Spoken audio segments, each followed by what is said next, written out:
एक सुंदर गांव में एक बुद्धिमान नारी रहती थी। उसका नाम था लीला।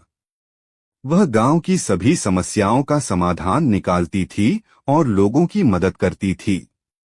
गांव के लोग उसे बहुत सम्मान देते थे। एक दिन गांव में एक प्रसिद्ध ऋषि आए। उनका नाम था आनंद। ऋषि ने गांव में शांति और प्रसन्नता देखकर लीला की प्रशंसा की। उन्होंने कहा, हे लीला, तुमने इस गांव को बहुत खुशहाल बनाया है।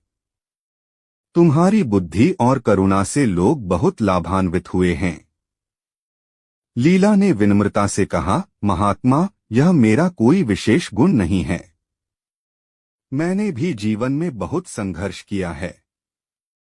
मैंने देखा है कि दुख और सुख जीवन का हिस्सा है। हमें इन दोनों का सामना करने की शक्ति होनी चाहिए।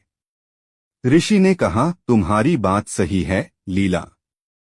जीवन में उतार चढ़ाव आते रहते हैं। महत्वपूर्ण यह है कि हम इन परिस्थितियों से कैसे निपटते हैं। हमें धैर्य और शांति बनाए रखनी चाहिए। लीला ने पूछा, महात्मा, आप जीवन में क्या सीखे हैं? ऋषि ने मुस्कुराते हुए कहा, मैंने सीखा है कि क्रोध और लोभ मन को अंधा बना देते हैं। हमें इनसे दूर रहना चाहिए। हमें दूसरों की मदद करनी चाहिए और हमेशा सत्य का मार्ग अपनाना चाहिए।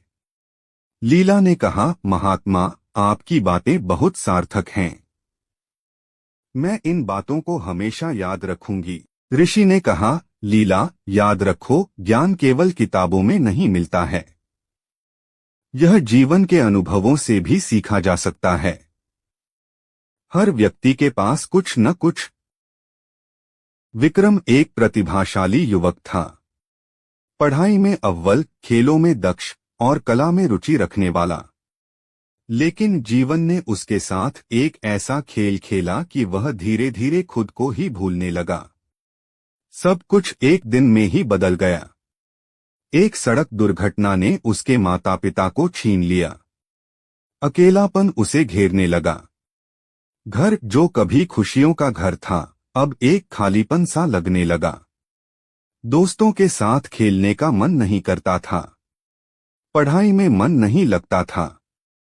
दुनिया से कटने लगा। दिन भर अपने कमरे में बंद रहता।